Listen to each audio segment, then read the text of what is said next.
welcome back to the Garden of Epiphany, a woman's health and wellness oasis. I'm your host, Raven Epiphany, and I'm so glad you decided to join us for another episode. It's Wellness Wednesday, and we are continuing our Stress Awareness Month series. As you know by now, chronic stress can be a real enemy to multiple aspects of our health. So I'm hoping our series will provide you with practices, tips, and mindsets you can implement to manage and minimize stress in your life and to live in the abundance, joy, and peace that God has for each of us. This week, we are diving into how you can manage stress in busy seasons. To clarify, physical, mental, and emotional stress can be a natural human response to life's pressures, but it can definitely become unhealthy when we are constantly in a state of high tension or worry. In life, we should aim to minimize stress through practices like planning ahead and setting up systems and practices in our lives that allow us to care for ourselves and release stress on a regular basis. In times when we feel like that level of pressure is unavoidable, or some level of pressure is unavoidable, such as when we are striving to achieve goals or meet deadlines, and when we are caring for others, or even when we're working to fulfill God-given assignments, there are definitely things that we can do to manage the stress that exists so that we are not absorbing it and allowing it to wreak havoc in our minds, bodies, and spirits. And so let's jump into these tips for today. The first thing I would recommend is something that I said in our very first video of this series, is to lean on God for his supernatural power and grace to carry out whatever it is that you need to do. Lean on him for his strength. His strength is made perfect in our weakness. So I definitely, like I said, go into detail about this a lot more in the first episode of this series. So I recommend you go and check that one out if you need more guidance on how to actually lean on God and, live a stress-less life. Okay, the next tip that I will go into is that I recommend you consider your non-negotiable needs. And so when things start getting busy, you want to have that bare minimum list of things that no matter what, these are the things that you need in order to function at your best. These can definitely change based on what season you're in, what you are working on, or other life factors. But I definitely recommend that you take a moment to consider, again, your bare minimum needs. What's the least amount of sleep that you need in order to function? What meals can't you skip? What spiritual and self-care practices are most important to you? Essentially, you want to fill in the blank that says, no matter how busy life gets, I absolutely need blank. And this can be multiple things. For me, I've learned that I absolutely need at least 6 hours of sleep, and ideally at least 7. When I don't get that, I function at such a lower capacity, which creates a bit more stress because I can't even effectively do what I set out to do for the day. In this season, working out is also a non-negotiable for me. Like, even if I have to skip a day, I know that I need to honor my workout routine, because now that I don't drink caffeine anymore, it definitely helps me to have sustainable energy throughout the day. And I notice that my brain functions at a higher capacity. I definitely, I've talked about this before, but I absolutely refuse to start my day without spending time with God. Not because of religious purposes, just having a routine or checking off a box, but because you build relationship and maintain relationship by spending time. Plus, I definitely need time with the Holy Spirit, who knows all things, so that he can order my footsteps for the day. Lastly, y'all have definitely heard me talk about this before, but smoothies and or protein shakes really help me to get going or keep going throughout my day. So even though sometimes, there are a couple times where I may not have a smoothie or a protein shake in a day, that is definitely on my non-negotiables list of things that I need for Raven to function at her best. And so consider what those things are for you. And before we go into the next tip, I want to shout out our sponsor for today. This episode is sponsored by Reorganize with Raven. Do you love what you do but hate handling the administrative tasks? Do you need help creating sustainable systems and processes for your business or for your home?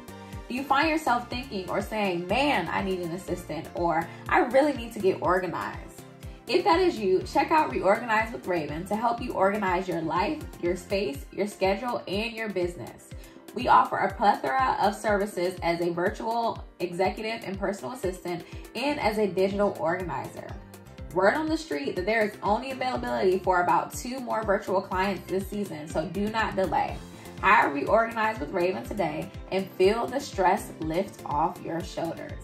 Book a 30-minute consultation at www.reorganizewithraven.com. That's Raven with the H. So that's RHAVEN. Again, that's www.reorganizewithraven.com. You will definitely thank yourself later. Okay, so jumping back into the episode, you should also consider what can be the first things or habits to go when things start really getting busy. For me, y'all, I'm gonna be honest and say that's laundry, like especially folding laundry. That is the first thing to go, or the first thing that I neglect when things start picking up. One day I will probably outsource this altogether, because not only do I hate doing laundry, but I almost always feel like I could be doing something else with my time when I'm sitting and folding clothes. But, you know, that's a chore, but this can also apply to pleasurable things that you can easily give up to build more time into your day, and or to save your energy for something else that is more important at the moment. For me, that is watching TV or YouTube.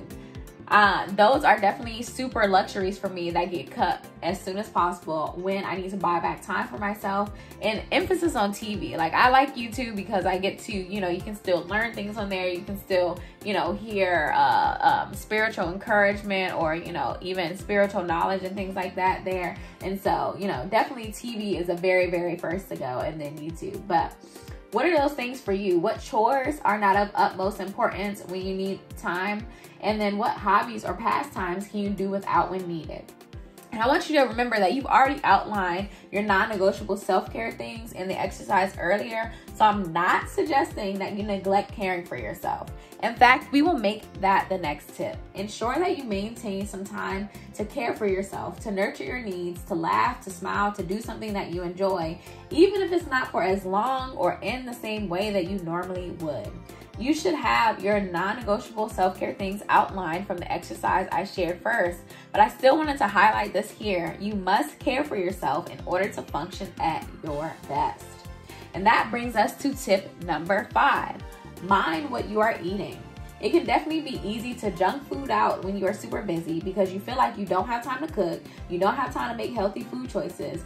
But honestly, healthy eating is even more important in busy seasons. Food is fuel, as you guys have heard me say on multiple occasions.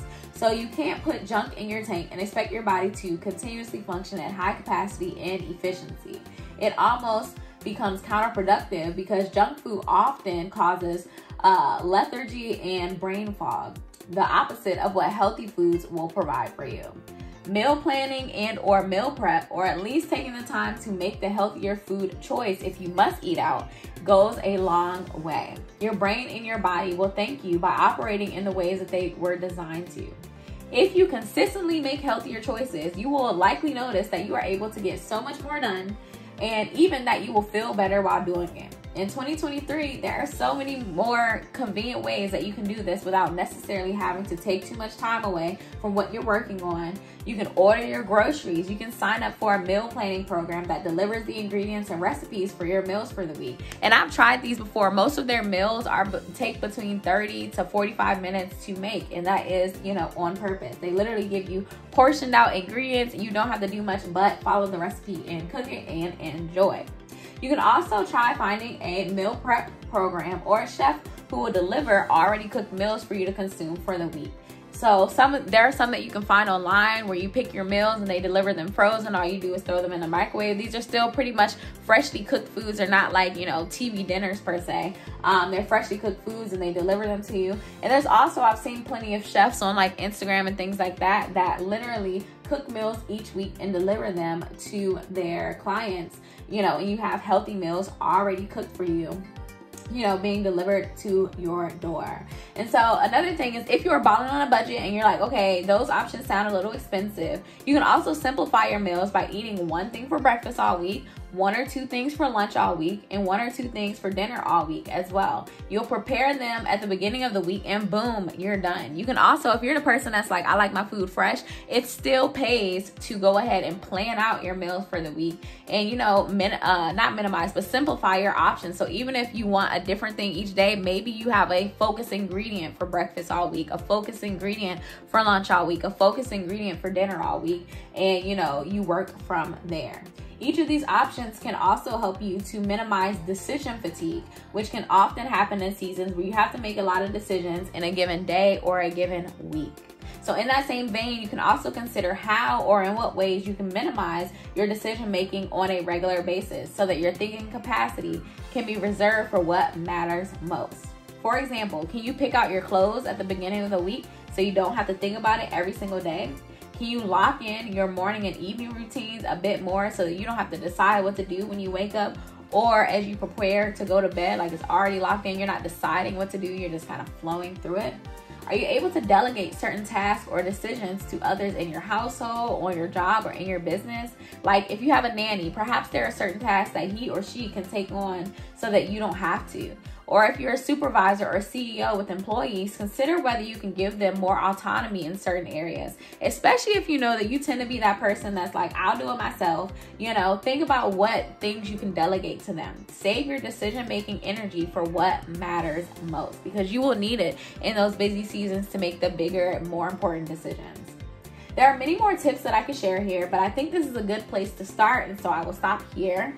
If you are already in a busy season, I wouldn't recommend implementing all of these at once, but perhaps start with intentionally leaning on God and also outlining your non-negotiables. Then go from there. If you're not in a busy season, this is a perfect time to consider the things outlined above and start incorporating some of them into your life now so that when things get busy, as they often do, you already know what to do. This is especially true for those who know God is about to bring you into a busier season. So I've released words about, for example, we talked about that Amos 9:13-15 season. We talked about the work that is about to come with that. There's going to be so much more coming into your life, both blessings as well as new responsibilities, new projects, new things to build. And so if you know you're about to go into that season, then you need to, prepare. And that also relates to those who are in the wilderness season. This is a perfect time to start thinking about, okay, you're not going to be in this wilderness season forever. Granted, as long as you obey God and follow through with what he's telling you to do. And so if you know you're in the wilderness now, then this is a great time to start considering, okay, these are the things that once things start picking up, this is what will be able to go first. These are the things that I need to maintain no matter what, etc. These are things you can definitely start considering now. Get ready now so you won't have to then. That's the end of today's episode. I hope it helped you, and I pray that implementing some of these tips helps you to live a stress-less life. Now, I want to hear from you. What helps you to manage stress in busy seasons? I look forward to hearing your responses.